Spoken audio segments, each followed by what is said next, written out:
지난주에 저희는 이 비판하지 말라라는 말씀을 함께 읽었습니다. 근데 사실 이제 예수님께서 비판하지 말라라는 말씀의 이 요지는 비판 자체를 금하신 것은 아니었죠. 비판에도 따지고 보면 두 종류의 비판이 있는 겁니다. 첫째는 상대를 정죄하고자 하는 비판입니다. 사실 이 누군가를 정죄하려는 이 비판은 정말 생명력 없는 비판입니다. 그 이제 지난주 비유로 예수님께서 하신 말씀 그대로 인용해서 말씀드리자면, 남의 눈에 들어가 있는 이 눈 속에 들어가 있는 티끌까지도 내가 빼주겠다고 나서는데, 이제 그 사람의 눈에 티끌을 빼주겠다고 나서는데 정작 자기 눈에 들보가 있다면 어떻게 되겠습니까? 상대방의 눈을 이제 회복시켜 주려고 보호하려고 빼겠다는 나서는 사람이 자기 눈에 들보가 있어서 앞을 볼 수 없다면 상대방 눈을 정말로 회복시킬 수 있을까요? 지킬 수 있을까요? 아니요. 오히려 더 상대방 눈을 상처만 입히게 될 거란 말이죠. 예. 그러니까 눈을 다 상하게 만드는 이것은 아무 의미 없는 일이 될 겁니다. 그러니까 정죄를 위한 비판이란 이런 거죠. 남을 살리지 못하는 비판이라는 겁니다. 바른 소리고 옳은 소리 실컷 떠드는데 남은 건 상처밖에 남지 않으면 이건 바른 비판이 아닌 거죠. 예, 그건 그냥 정죄하기 위한 비판밖에 아니었다. 그래서 정죄하기 위한 비판 안에는 생명이 없습니다. 생명이. 예. 반대로 사람을 살리는, 생명을 살리는 비판이 있습니다. 이걸 이제 지난주에 누가복음 말씀을 통해서 그런 비판, 누군가를 보고 판단하고 헤아리는 것을 하나님 아버지의 자비하심을 본받아서 해야 한다라고 했죠. 그래서 용서와 나를 내어주는, 상대방이, 그건 이제 따지고 보면 나를 내어주는 용서라는 건 뭐 같이 책임을 지는 거죠. 같이. 그렇죠?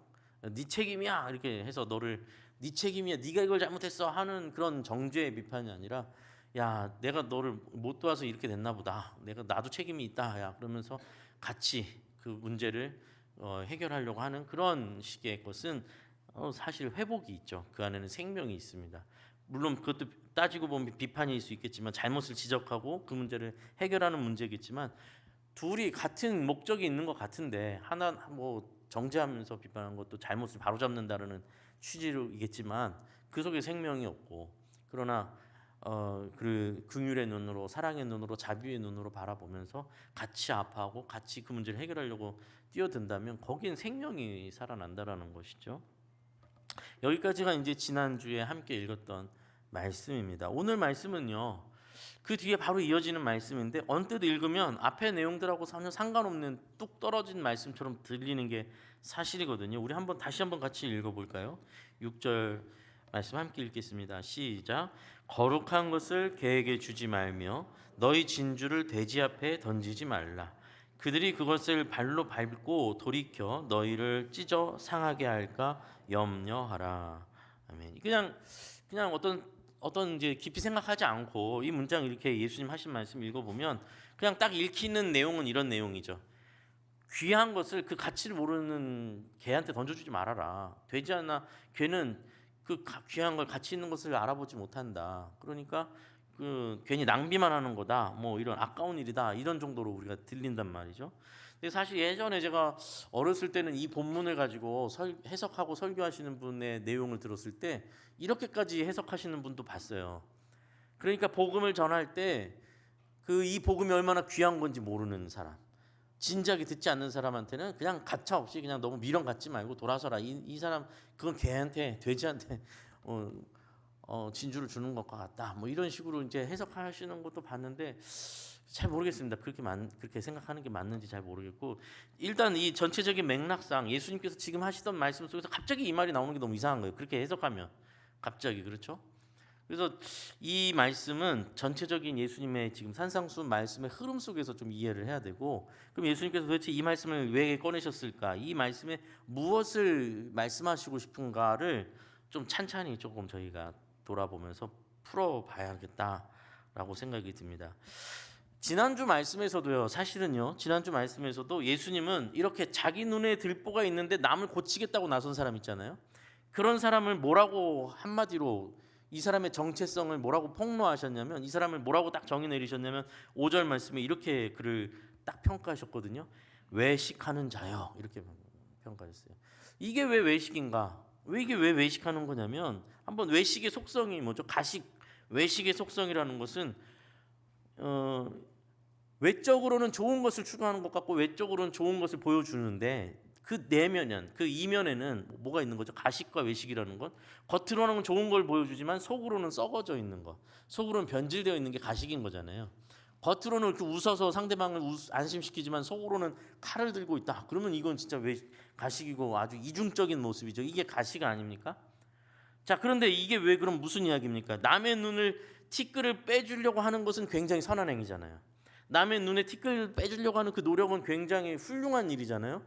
그런데 그 티끌을 빼려고 하는 사람의 눈에 들보가 있는 그 사람, 자기 문제를 해결하려고 하지 않고 자기 문제는 보지 않고 남의 것을 이렇게 빼주려고 하는 사람의 그 의도 속에는 오히려 남을 해치게 하는, 자기는 겉으로는 남 의를 행하는 것 같지만 실제적으로는 남을 해치게 만드는 그런 이중적인 모습이라, 그는 이제 그에 대해서 외식하는 자다라고 말하는 거죠. 그의 진심은 그 사람을 눈을 고치는 데 있는 게 아니라 내가 누군가의 눈을 고치는 사람이야를 보여주고 싶은 데 있다라는 거죠. 그 외적인 모습에만 자기의 마음의 중심이 있기 때문입니다. 근데 다시 또 거기서 더 거슬러 올라가 보면 5장부터 저희가 예수님의 산상수훈 말씀을 읽어왔거든요. 5장에서 산상수훈 시작할 때 저희 반복해서 말씀드려서 이제는 좀 어느 정도 윤곽이 잡히셨을 거라고 생각하는데, 5장에서 산상수훈 시작할 때 팔복으로 시작했단 말이에요. 그리고 팔복 말씀을 쭉 말씀해 주신 다음에 그 다음 단락이 어떤 내용으로 연결되냐면 예수님께서 이런 말씀을 하시거든요. 너희가 가진 의가 서기관과 바리새인보다 더 낫지 않으면 결단코 천국에 들어가지 못하리라 라고 하시면서 예수님께서 이제 하시는 말씀이 여기까지 쭉 이어져 오고 있는 거예요. 서기관과 바리새인들은 어떤 사람들입니까? 율법을 앞세우는 사람들이거든요. 그렇죠? 그 율법을 통해서 이스라엘을 가르치는 사람들이에요. 율법으로 그들을 지도하는 사람들이고 율법으로 이 이스라엘 민족을 이끌어가는 사람들이 바리새인, 서기관, 종교 지도자들이란 말이에요. 그러니까 그들은 사실 누구보다도 더 의로워 보이는 사람들입니다. 그들의 외관, 그들의 행동들은 누구보다도 더 앞서 있는 사람들, 더 하나님께 가까워 보이는 사람들이에요. 그런데 예수님께서 충격적으로 말씀하시잖아요. 너희 의가 저들의 의보다 낫지 않으면 너희는 천국 못 간다. 굉장히 놀라운 얘기 아니었습니까? 이건 무슨 이야기였어요? 그들의 의와 비교하는 얘기가 아니라 그들의 의가 잘못되었다라는 걸 말씀드린 거죠. 그렇죠? 이 말씀은 종교 지도자들, 당시의 서기관과 바리새인들이 말하는 의가 잘못되었다라는 거였습니다.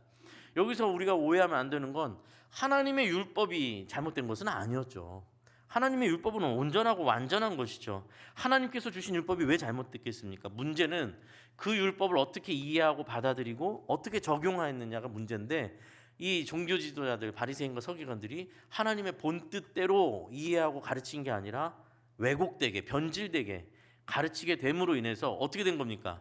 외관상으로는 누구보다도 하나님께 가까운 사람들인 것 같은데 내면적으로는 오히려 예수님께서 저들과 같은 의로는 천국에 갈 수 없다고 말할 정도로 썩어져 버린 의를 갖고 있었다라는 거죠. 그래서 이들이 뭐가 되는 겁니까? 외식하고 있는 일이 되는 거죠. 이들의 가식이 되어 버린 거죠. 이제 이 흐름을 놓치시면 안 됩니다. 이 흐름 속에서 오늘 본문을 이제 맥락을 쭉 잡아갈 거거든요. 자, 이 흐름을 놓치지 마시고 그 다음에는 오늘 이 본문 우리가 읽었던 예수님 말씀 그 자체로 6절 말씀으로 이렇게 돌아오도록 하겠습니다. 이 안에는 이 예수님 학교에서 하신 말씀 안에는 비유가 들어가 있어요. 속담이 들어가 있어요.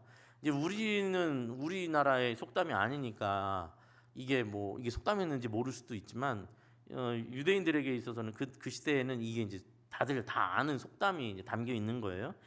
잠언 26장 11절에 보면 잠언 26장 11절에도 이 속담을 인용하고 있어요. 제가 읽어드릴게요. 개가 그 토한 것을 도로 먹는 것 같이 미련한 자는 그 미련한 것을 거듭 행하느니라. 이 표현이 되세요. 개가 토한 것을 도로 먹는 것 같이 미련한 자는 그 미련한 걸 거듭 자꾸 행한다. 지금은 집에서 강아지를 깨끗하게 키우잖아요. 그렇죠? 이 말도 안 되는 얘기일 텐데 이런 얘기가. 근데 사실 불과 제가 어렸을 때만 해도 저희 마당 있는 집에서 살 때 저희 할머니네서 같이 살기도 하고 했는데 그때 강아지를 꼭 키우셨거든요. 개를. 그 마당에 있는 그 개를 이제 계속 보면서 컸단 말이에요. 저는 못 먹는 게 없어요. 못 먹는 게. 근데 이제 좀 지저분한 얘기지만 아시죠? 심지어는 배설물도 먹어요. 걔가. 다 아시죠? 배설물도 먹어요. 걔가. 깜짝 놀랐거든요. 저 어렸을 때 너무 충격받았거든요. 자기가 응가하고 자기가 그걸 먹기도 하고 막 그래요.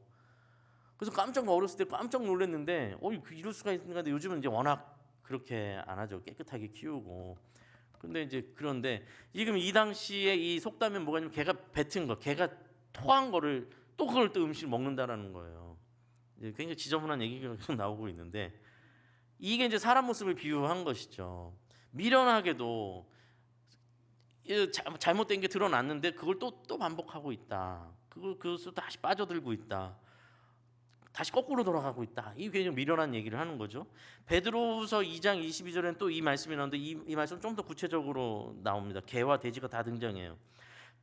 제가 읽어드릴게요. 참된 속담에 이르기를, 속담을 인용한다고 아예 말하고 있죠. 개가 그 토하였던 곳에 돌아가고, 똑같은 말이에요. 돌아간다는 표현이지만 사실 토한 것을 다시 먹는다는 얘기죠. 개가 그 토하였던 곳에 돌아가고 돼지가 씻었다가 더러운 구덩이에 도로 누웠다 하는 말이 그들에게 응하였도다. 이번엔 돼지 이야기도 나옵니다. 돼지가 씻었는데 실컷 깨끗하게 씻겨놨는데 웅덩이에 들어가서 막 몸을 다 더럽히는 그 모양을 묘사한 거죠. 사실 똑같은 개념이죠. 개가 토한 것을 다시 먹고 돼지가 깨끗이 씻겨놨더니 더러운 데 들어가서 웅덩이에 들어가 버리는 것과 똑같다. 그거죠.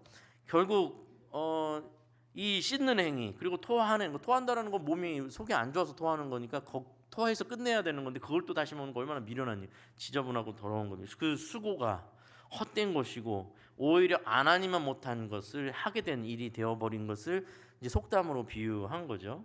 그러니까 예수님께서 바리새인과 서기관에 향해서 외식하는 자들이다, 가식하는 자들이라라고 지칭하고 말씀하신 것은 그들의 이중성을 지적하신 건데 그 속에 이런 의미가 있는 거죠. 그들에게 주어진 하나님의 뜻과 율법과 진리, 그리고 심지어 그들이 종교 지도자로서 이렇게 세움을 받는 그런 귀한 은혜를 받아서 그 자리까지 왔는데 오히려 그들이 변질되어서 율법을 잘못 가르치게 되어서 어떻게 된다고요? 오히려 죄 가운데 끌어낸 이스라엘 백성을 다시 죄 가운데로 집어넣는 일을 하고 있는 그런 일들을 지적하고 계신 거죠. 그렇죠? 그 모습이 마치 토한 것을 도로 먹는 개와 같고 씻겨 놓으니 구덩이에 들어가는 돼지와 같다라는 것이죠.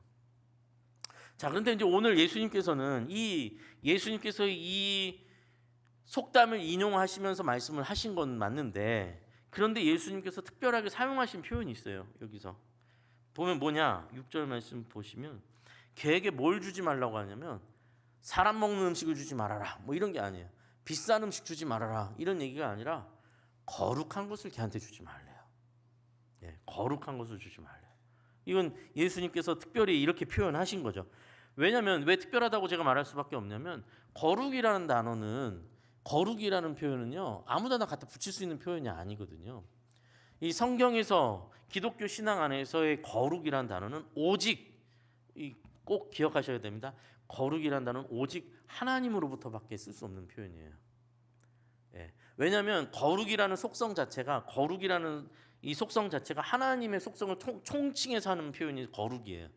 그러면 하나님을 총칭하는, 하나님의 속성을 총칭하는 거룩이나 뭐냐 했을 때 해야 될 일이 너무 많죠. 아주 간단하게 말하면 하나님을 제외한 모든 것, 세상 모든 것, 피조물들, 우리가 말하고 떠올릴 수 있고 우리가 할 수 있는 모든 단어를 써서 표현할 수 있는 모든 세상의 모든 것과 하나님은 구별되다라는 표현이거든요.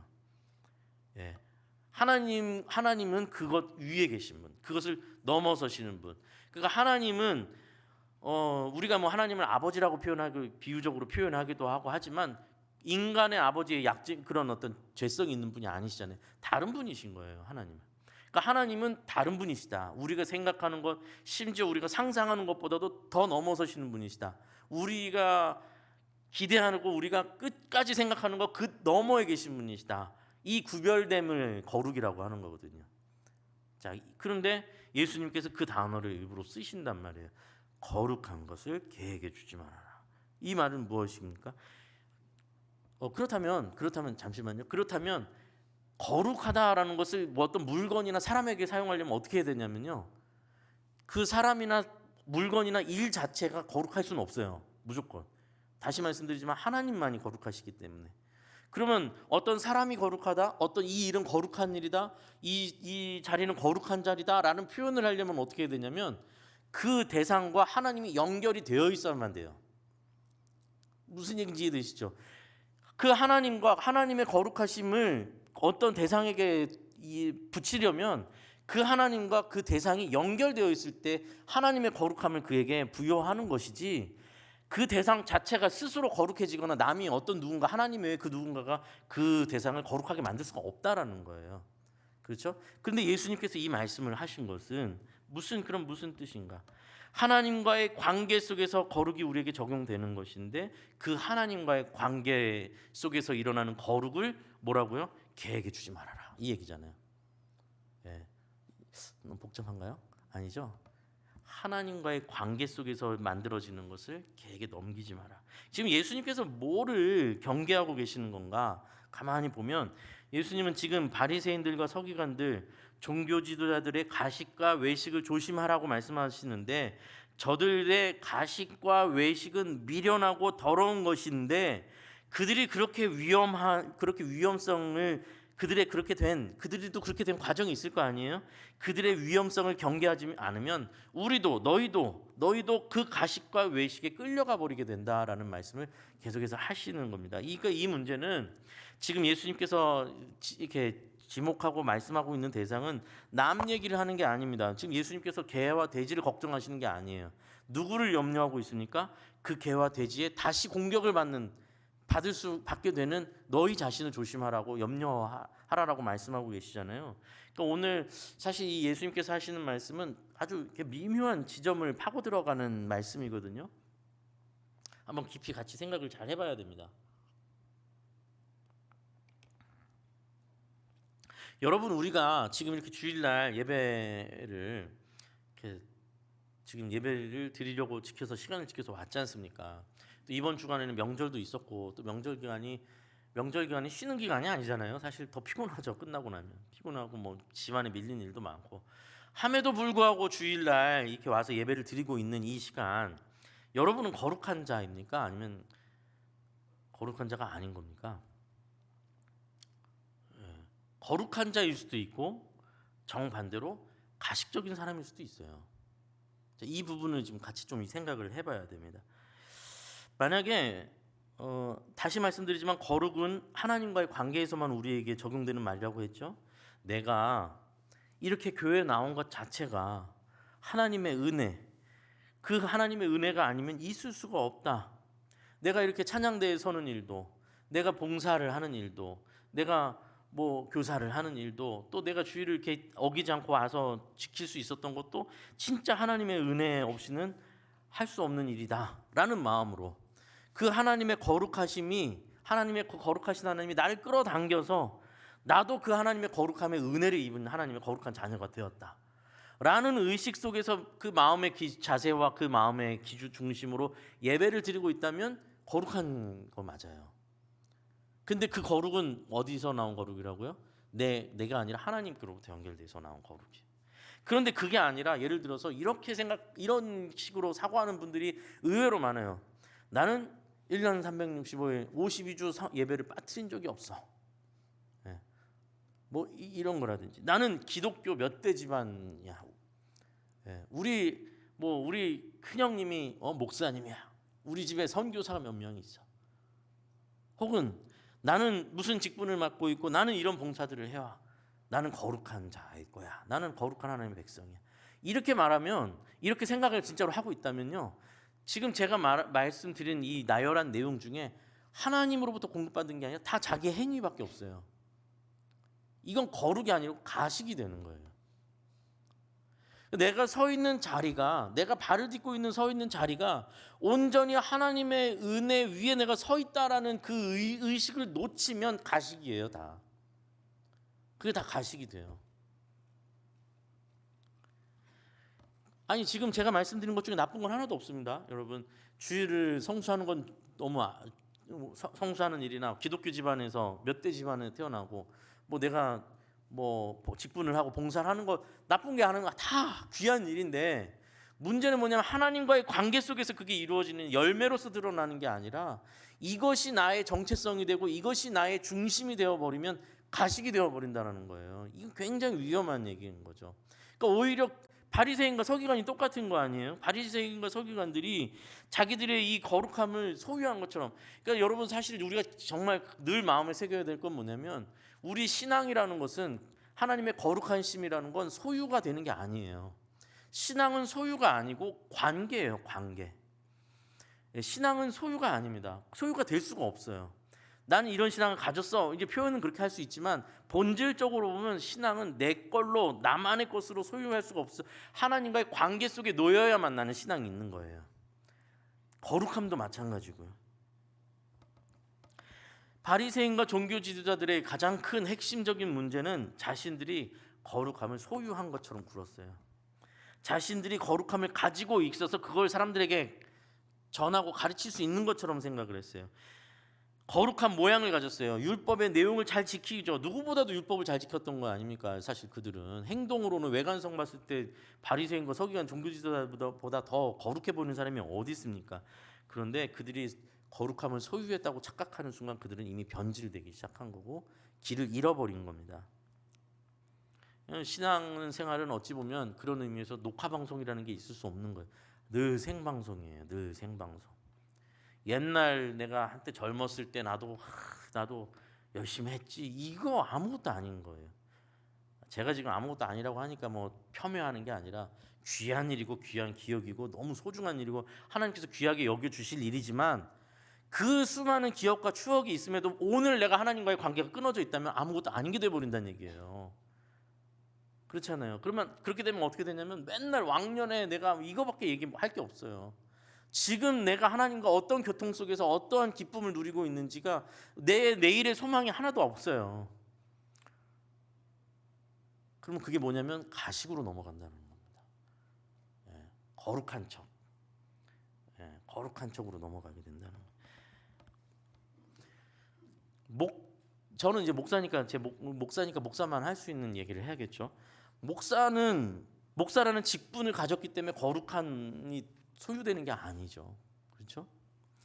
목사라는 직분이 생명력 있게 하나님 말씀을 전달하는 통로가 되고 하나님의 사랑을 섬김을 그것을 실천하는 손과 발이 되어야 그때 목사가 목사다운 목사가 되는 거고 거룩함을 담기는 거죠. 목사라는 직분이 뭐 양복 입고 막 목소리 막 분위기 잡고 있으면 그게 거룩함이 담기는 게 아닌 거죠. 그렇죠? 그래서 저는 솔직히 목사라는 자리는 목회자라는 자리는 거룩한 척하는 함정에 빠지기 너무 좋은 자리인 거예요. 일단은 사람들이 일단 믿어주고 요즘은 이제 세상이 믿어주지도 않긴 하는데 그래도 아직은 믿어주고 시작하잖아요. 그래서 저를 속이기가 너무 쉬워요. 저 자신을 속이기가 너무 쉬워요. 그 저를 굉장히 경계해야 되는 자리입니다. 근데 저만 그런 게 아니고 여기 아마 이제 다 공감하실 텐데 찬양대 저도 찬양대를 청년 때 했었고 혹은 찬양팀 이렇게 앞에 나와서 찬양하는 찬양팀도 청년 때 계속 했었는데 제 기억으로도 찬양대나 찬양팀을 하면 그 자리도 너무 유혹이 많아요. 왜냐면 뭔가 사람들이 이렇게 다 시선이 있거든요. 어쨌든 시선이 있으니까 뭐 저만 그랬다면 할 말 없는데 뭔가 은혜 받은 척 해야 되는 것 같은 느낌이 막 드는 거예요. 뭔가 이렇게 표정도 진지하고 뭔가 이렇게 해야 될 것 같아요. 물론 이제 솔직하겠다고 막 오늘 아침에 뭐 이렇게 부부싸움하고 왔으니까 막 인상 쓰면서 막 이렇게 찬양하면 안 되죠. 그거는 예의가 아니지. 그런데 그렇다고 해서 막 뭔가 이렇게 괜히 막 이렇게 손 들고 해야 될 것 같고 막 뭔가 마음에도 없는 뭔가를 막 제스처를 해야 될 것 같은 유혹이 들어요. 봉사하는 사람들이나 앞에 서는 사람들 다 비슷해요. 다 그런 유혹이 있습니다. 은혜 받은 척, 거룩한 척 해야 할 것 같아요. 무엇이든 되었든 상관없습니다. 하나님과의 관계가 희미해지기 시작하면 하나님과의 관계가 점점 얇아지기 시작하면 두꺼워지는 건 내 앞에 가면뿐밖에 없어요. 외식과 가식이 나를 덮기 시작합니다. 이 이야기가 이제 쉽지 않은 이야기인 건 뭐냐면 이 이야기와 정반대의 가식도 있어서 그래요. 무슨 말이냐면 제가 보통 이런 이제 본질이 중요하다라는 이야기들을 많이 하잖아요. 그리고 이렇게 뭐 사실은 죄송하죠. 열심히 근데 제가 이제 오해를 좀 풀어야 되는데 제가 봉사하는 일이라든지 섬기는 일에 대해서 자꾸 이렇게 말한다고 해서 말씀드려도 제가 무슨 용기를 가지고 믿음을 가지고 이렇게 말씀드리는 거냐면 진실한 마음으로 봉사하시는 분들은 제 말에 상처 안 받을 거라고 제가 믿고 하는 거예요. 그러니까 목사님은 막 너무 폄하하는 것 같아. 봉사를 너무 막 낮춰보는 것 같아. 그렇게 생각하지 말아주세요. 너무 귀한 일이에요. 다 알죠. 근데 그 귀한 일이 썩어지게 될까 봐 걱정해서 하는 얘기잖아요. 그 귀한 일이. 그러니까 그렇게 받아주시고 좀 들어주시면 좋을 것 같아요. 근데 제가 보통 이렇게 얘기하면 한쪽에서 박수 치는 사람들이 막 있단 말이에요. 그렇지 본질이 중요하지. 맨날 뭐 이렇게 앞에 나서서 하는 게 그게 중요한 게 아니야. 본질이 중요한 거야. 근데 이렇게 이런 본질을 좋아하고 본질에 대해서 막 이것을 반기는 사람들도 솔직히 말하면 두 부류로 나뉘는 거예요. 실제로 내가 신앙의 본질을 갖고 씨름하고 있고 싸우고 있는 사람들한테는 격려가 되고 위로가 되는 말씀일 거고, 그래 내가 흐트러지지 말고 하나님 이 말씀 붙들고 내가 내 신앙의 본질을 위해 쌓아가야지 하는 건 바른 태도예요. 그런데 본질이 중요하다는 말을 어떻게 이해하는 분들이 있냐면 형식은 아무래도 상관없어, 이렇게 오해하시는 분들이 있어요. 그런 분들도 이런 말씀 들으면 너무 좋아해요. 근데 그들에게 있어서는 본질이 중요하다는 말을 뭐라고 알아듣는 것 같이 제가 보이냐면 노력은 필요 없어, 이렇게 들리는 것 같아요. 절대 아니죠. 신앙의 자유를 외치면서 신앙의 책임에 대해서는 아무 생각을 안 하는 거예요. 자유만 들리고 책임은 들리지 않아요. 잘못된 지점을 지적하는 건 좋아하면서 그러니까 이렇게 합시다는 저는 듣지를 않아요. 그것 또한 가식이에요. 외식입니다. 뭔가 자기가 깨어있는 것 같고 뭔가 자기가 막 본질을 추구하는 것 같은 착각입니다. 착각. 주일에 이렇게 예배 나오고 주일 성수하는 게 귀한 일인데 뭐 제가 이걸 가지고 내 정체성을 삼으시면 안 된다 이렇게 얘기를 하면 그 봐라 목사님 설교 들었지? 나는 다음 주에 낚시터에서 하나님 앞에 예배를 드리겠다. 주님이 주신 이 자연과 봐라 이 베드로도 어부였잖아. 예수님도 물고기 성경에 얼마나 많이 나왔냐. 나는 주님이 주신 이 대자연을 누리면서 찬양하면서 막 낚시하면서 예배드리겠다. 옆에 이렇게 핸드폰으로 이렇게 영상 틀어놓고 하면 되지 않느냐. 나는 신앙에 자유한 사람이다. 방종이에요. 방종. 그긴 자유가 아니고 방종입니다. 여기 와서 그래 나는 졸려가지고 그냥 주일날 너무 피곤하니까 졸려서 그런 거야. 졸려서 가서 앉아서 또 꾸벅꾸벅 졸 바에는 그냥 저기 시원한 바람 부는 저 산 여기 소리선 끄게 올라가서 펼쳐진 하나님의 이 세계를 보면서 찬양하면서 예배드리는 게 더 나은 거 아니겠냐. 난 그렇게 하나님 앞에 형식이 뭐가 중요하냐. 자유롭게 내가 가서 예배드리겠다. 그렇게 생각하시면 곤란합니다. 여기서 자기 허벅지를 꼬집으면서 어떻게든지 깨보려고 하는 그 노력과 애씀이 하나님 앞에 예배를 드리려고 하는 그 애씀이 더 소중한 거예요. 이게 참 어렵습니다. 그렇죠? 제가 뭐 이왕 이런 얘기가 나왔으니까 조금 불편한 이야기들을 어차피 나온 김에 좀 더 하겠습니다. 어떤 분들은 이야기를 가만히 들어보면 목회자가 강대상에서 절대로 하면 안 될 이야기가 있다고 생각하시는 분들이 있어요. 대표적으로 두 가지 정도의 주제인데, 첫 번째는 정치 이야기를 절대로 하면 안 된다고 믿는 분들이 있으시더라고요. 목회자가 강대상에서 정치 이야기하면 안 된다. 또 두 번째는 헌금 얘기하면 안 된다. 이렇게 믿으시는 분들이 있더라고요. 무슨 말인지는 알겠는데 틀린 말입니다. 그런 말이 어디 있어요? 성경에 그런 얘기가 어디 있습니까? 제가 정치 이야기를 많이 안 하잖아요. 그렇죠? 정치 이야기를 안 한다는 것은 그 이유는 뭐 제 입장에서 설명드리자면 정치적 상황이란 건 그렇게 단순하지가 않고 굉장히 복잡하기 때문에 그냥 어떤 한 사건만 보고 그냥 그걸 가지고 판단해서 이야기하기엔 너무나 복잡한 함수관계가 있기 때문에 섣불리 판단해서 이야기를 할 때 자칫 한쪽에 힘을 실어주는 듯한 그런 실수를 하지 않기 위해서 조심하는 거죠. 저도 끊임없이 정치 뉴스나 돌아가는 상황들을 살피고 있어요. 관심을 끊고 살지 않습니다.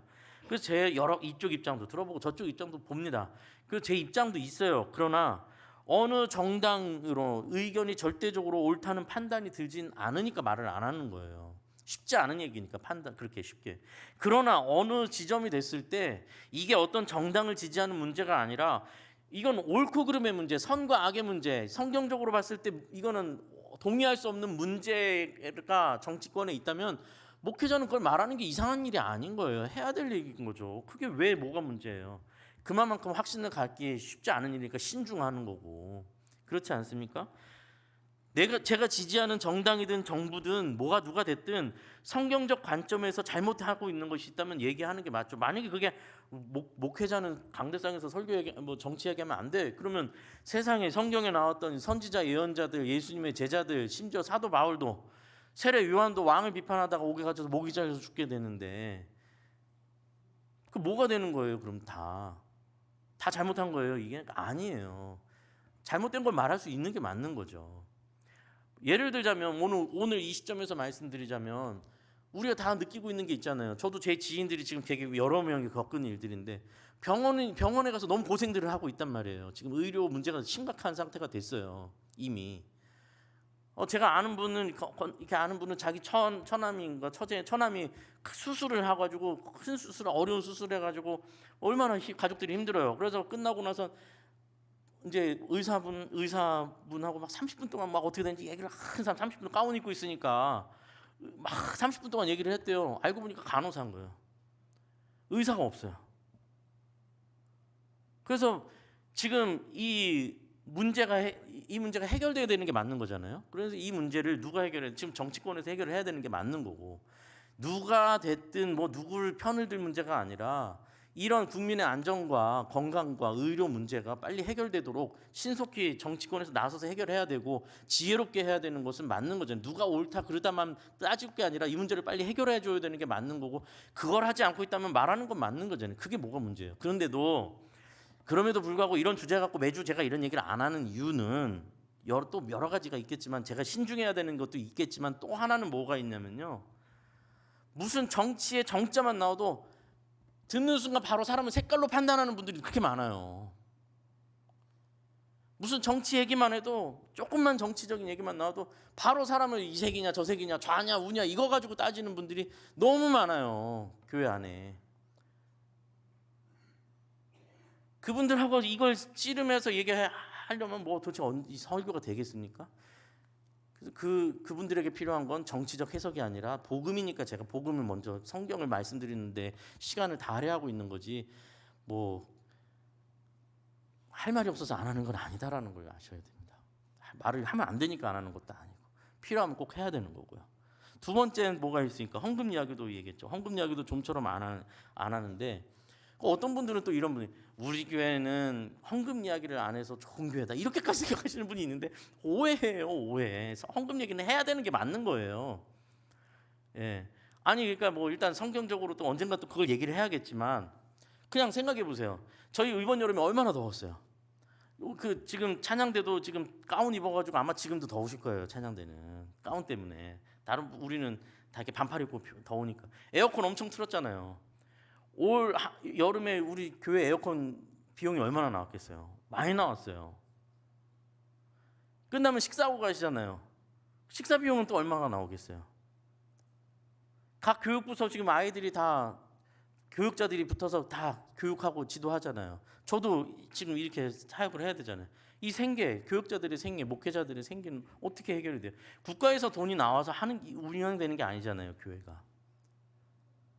이 모든 비용들이, 이 모든 일들이 어떻게 진행이 될 수 있겠습니까? 모두 다 정말 성도님들이 귀하게 봉헌하는, 헌금하는 헌금으로, 성도들의 귀한 헌금으로 유지되고 있는 거죠. 하나님의 몸된 교회를 지키고 더 아름답게 이루어가고 이어가기 위해서 모두가 힘을 모아서 하나님 앞에 헌물을 올려드리고, 하나님의 몸된 교회를 하나님께서 그 헌물을 통해서 사용하고 지켜나가고 이뤄나가시는 거죠. 근본적으로 헌물은 하나님께 드리는 거고, 그 헌물을 맡아서 집행하는 손길들은 정말 하나님의 이 하나님께 드려진 헌물을 집행하는 일에 있어서 정말 신중해야 되고 정직하고 투명하게 해야 되죠. 그러니까 저희가 재직회나 공동의회 때 재정보고를 완전히 싹 다 하는 거예요, 여러분. 이거 공동의회나 재직회 와서 재정보고 하는 걸 보고 말씀하셔야 되는 거예요. 뭐 그냥 그런 건 와서 보지도 않고 가셔서 교회가 너 누구 주머니에 돈이 들어 이렇게 생각하시는 건 너무 말도 안 되는 생각인 거예요. 예, 갑자기 흥분해서 죄송합니다. 근데 왜 이 해야 될 말을 또 신중하게 좀처럼 제가 안 하고 있겠냔 말이에요. 왜 안 하냐면 그냥 헌금, 금, 돈자만 나오면 그대 그럴 줄 알았다. 또 목사가 헌금하란다, 돈 내란다. 그냥 무조건 그렇게 받아들이는 분들이 많다는 걸 알아서 그런 거예요. 예. 그냥 돈 얘기만 나오면 무조건 저 봐라, 저 목사가 또 결국 본내를 드러냈다. 안 가, 교회 안 가. 이런 믿음에 연약한 분들, 본인들은 에어컨 시원하게 쐬고 있으면서도 이게 다 무료인 줄 알고 계시는 분들, 미성숙함을 아니까 이분들에게도 헌금이 중요한 게 아니에요. 이분들도 헌금을 내는 게 중요한 게 아니고 이분들의 복음이 그들에게서 전해지는 게 중요한 거니까, 먼저 하나님과의 관계가 생기는 게 중요한 거니까, 그러니까 헌금 이야기를 신중하게 조심스럽게 하는 거고 뭐 이렇게 매번 이렇게 하는 게 아니에요. 근데 예를 들어서 신앙을 율법적으로 강요하는 경우들도 있죠. 그러니까 이거는 이제 사실은 부작용인 거죠. 예를 들어서 막 헌금을 강요한다든지 봉사를 강요한다든지, 지난주에 집사님 뭐 이런 거 이제 제가 이렇게 뭐 이렇게 알아보니까 지난주에 낚시터에서 예배를 드린 분이 있는 것 같은데 그거는 지옥의 문 앞에 있는 겁니다. 뭐 이런 식으로 겁을 준다든지 저주를 한다든지, 그러면 사람을 막 공포로 몰아넣어가지고 신앙생활을 하게 하고 주일날 막 억지로 나오게 만드는, 그건 율법적인 거죠. 그건 가식을 이끌어내는 거잖아요. 기쁘지도 않은데 억지로 누구는 얼마 헌금했습니다 막 이렇게 해가지고, 그죠? 누구는 얼마 헌금하셔야 되는 거 아닙니까? 뭐 이렇게 하면은 내 마음에 기쁨도 없이 감사도 없이 헌금을 막 사람도 눈치 보면서 하게 되면 그건 율법적인 신앙이지. 그게 바리새인이 하고 있는 거 아니에요. 예수님은 왜 그 귀한 헌금을 그렇게 만들어 버리냐, 지금 그렇게 말씀하시는 거 아니에요. 그렇잖아요, 그죠? 왜 돼지한테 던져듯이 그렇게 만들고 있냐, 이렇게 하는 얘기예요, 이 이야기가. 그렇죠?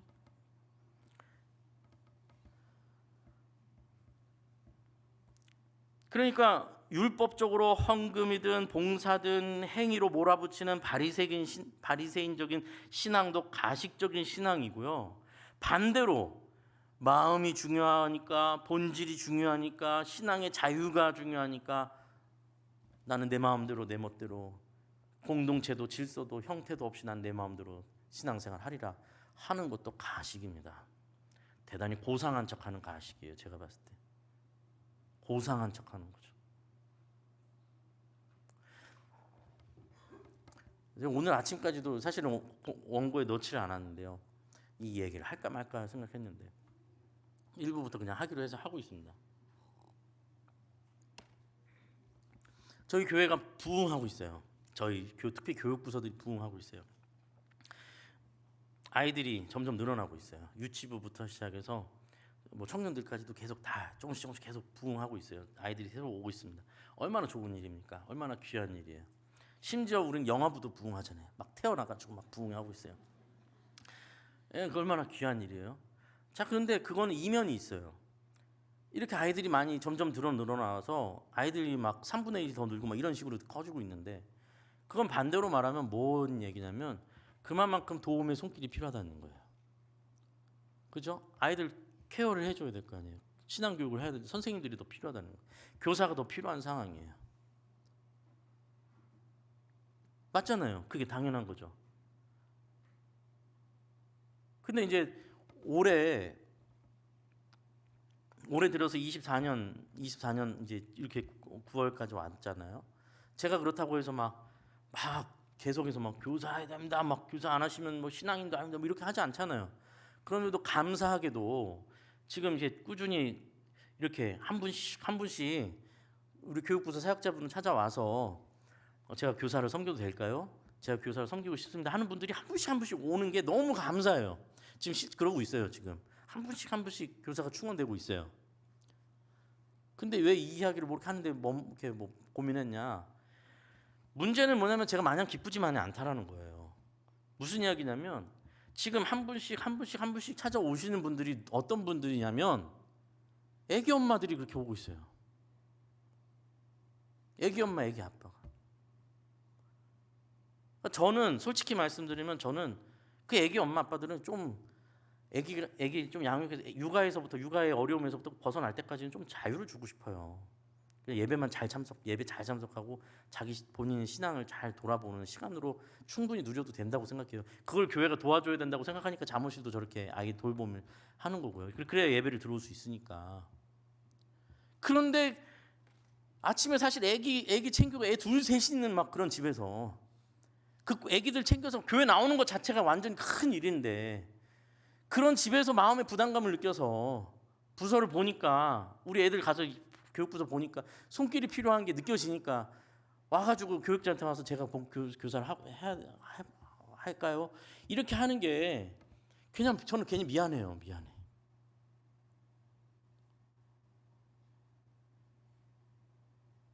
고마우면서도 미안해요. 이거 저만 느껴야 되는 감정이에요? 이게 저한테만 적용되는 마음이어야 되는 겁니까?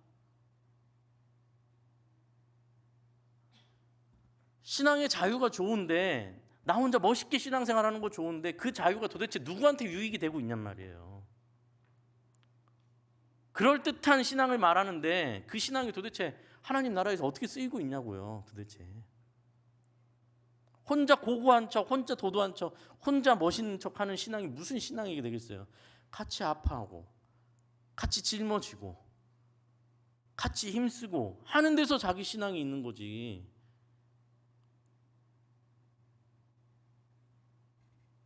예수님께서 하신 말씀은 이렇게 미묘하고 어려운 지점을 동시에 다 담아내고 있다고 저는 믿어요. 율법도 중요하고 자유도 중요합니다. 문제는 그 무슨 대단하고 아름다운 말과 행동도 고상한 말들도 뭐 온갖 말들이라고 해봐야 하나님과의 관계 속에서 두려움과 떨림으로 나 자신을 살피면서 하나님만을 의지하고 한 걸음 한 걸음 걷지 않는 사람이라면 그 율법도 그 자유도 뭐냐고요? 마치 개와 돼지에게 던져진 것처럼 되어 버리고 그것은 돌이켜 우리를 파괴하는 것이 된다. 예수님께서 그것을 염려하라라고 말씀하시는 거예요. 그것을 염려해야 합니다. 여러분 한쪽으로 치우쳐지기 쉽습니다. 그래서 문맥상 바로 뒷절 보면 7절 보시면요 자연스럽게 이렇게 이어지는 거예요. 구하라 그리하면 너희에게 주실 것이요 너희 힘으로 되지 않는다. 하나님께 구해야 한다. 그리고 이 단락이 끝나면 13절 보세요. 뭐라고 자연스럽게 연결되는가? 좁은 문으로 들어가라. 네, 좁은 길입니다. 우리가 걷고 있는 길은 좁은 문이요 좁은 길입니다. 신앙의 길이 그리 쉽지 않습니다. 율법주의로 빠지기 쉽고 가식으로 빠지기 쉽고 방종으로 가서 방종의 가식에 기울어지기 쉽습니다. 정신을 똑바로 차리고 하나님 앞에 엎드리는 수밖에는 아무것도 방법이 없습니다. 그게 기독교 신앙입니다. 하나님의 말씀이 살아 역사하셔서 저와 여러분의 삶을 정말로 진지하게 이끌어 가시기를 기도할 뿐입니다. 그러니까 저는 제 걱정은 딴 게 아닙니다. 그러니까 예전에 우리 지휘자 집사님께서 저한테 한번 작년이었는데 정확하게 얘기하는 올 초였나 저한테 문의를 해주신 적이 있어요. 목사님 어떤 찬양들을 준비하는 게 좋을까요? 우리 찬양대가 앞으로 찬양하는데 어떤 찬양들이 좋을까요? 제가 그렇게 말씀드렸던 걸 기억해요. 제가 음악적인 걸 뭘 잘 아는 것도 아니고 저는 곡을 무슨 어떤 노래 어떤 장르 이런 건 전 잘 모르고 제가 꼭 하고 싶은 말이 있다면 딱 하나입니다. 제가 드렸던 말씀이 이거예요. 우리 찬양대원들이 찬양 부르면서 은혜 받았으면 좋겠습니다. 물론 음정도 중요하고 목소리가 얼마나 크게 나오고 파트가 얼마나 다 어우러지는 것도 너무 중요한 일이죠. 그건 당연히 노력해야 되는 일이지만 만약에 우리가 찬양대가 앞에 섰는데 내가 이 찬양의 은혜가 없으면 공허한 꽹과리 소리가 되는 것 아닙니까? 이렇게 예배 열심히 나오시는데 주일날 이 시간에는 오시는 게 쉬운 일이 아닌데, 근데 이 오시는 이것이 나에게 어떤 그 율법적인 어떤 가식적인 외식 가식적인 어떤 난 주일날 왔으니까 됐어 도장 찍었어 이 수준으로 끝나버릴까 봐 걱정이고, 봉사를 열심히 하시는 분들 보면서 걱정하는 건 저 봉사가 본인의 의가 될까 봐 걱정이고, 늘 그런 걱정이죠. 목사는 뭐 우리 교회가 뭐, 뭐 부흥하면 좋겠죠. 사람들이 성도 수가 많으면 좋겠어요. 근데 부흥보다 먼저 선행돼야 될 게 뭡니까? 진짜 복음의 공동체, 사랑의 공동체가 되어야 될 거 아니에요. 사람 많이 불러놓으면 뭐예요? 서로 관심도 없고, 말씀에 관심도 없고, 삶으로 변화되는 열매 하나도 없고, 사람 많으면 무슨 의미예요? 그게 본질을 놓치지 않고 하나님 말씀 붙들고 씨름하면서 그 길이 비록 좁은 길이고 좁은 문이 될지언정 가식과 외식이 아니라 진짜 기쁨, 진짜 은혜, 진짜 감격으로 하루하루 채워지시는 하나님과 동행하시는 그러한 신앙의 길 여정이 되시기를 간절히 전절히 정말 소원합니다. 기도하겠습니다. 하나님 아버지, 신앙의 길은 참으로 어렵습니다. 좀 잘하면 금방 자기 의와 공로로 돌리기 쉬운 마음들이 우리 안에 불쑥불쑥 일어나고, 조금만 더 본질을 이야기하면 또 방종으로 빠져들기 쉬운 게 우리입니다. 정말로 우리의 능력으로는 한 걸음도 제대로 걸어갈 수가 없는 존재임을 다시 한번 하나님 앞에 고백합니다. 주님, 우리를 붙들어 주소서. 성령님, 우리를 인도하여 주소서. 하나님 앞에 늘 엎드리게 하시고 예수 그리스도를 의지하게 하시고 성령님 붙들게 하여 주시옵소서. 이제는 우리 주 예수 그리스도의 은혜와 하나님의 무한하신 측량할 수 없는 크신 사랑과 성령님의 보호하시고 인도하시고 교통하심이 이 자리에 나와 주의 말씀에 귀를 기울이고 그 말씀을 그냥 한 귀로 듣고 한 귀로 흘리는 것이 아니라 참으로 나는 어떠한 삶을 살아가고 있는가, 내 신앙은 정말 하나님과 연결되어 있는가, 옛 과거 추억 속에 머물러 있는 것은 아닌가, 살아있는 신앙인가 돌아보기를 소원하는 여기 있는 모든 하나님의 백성들, 자녀들 머리 위에 삶의 터전 위에 이제부터 영원까지 함께 해주시기를 간절히 축원하옵나이다. 아멘.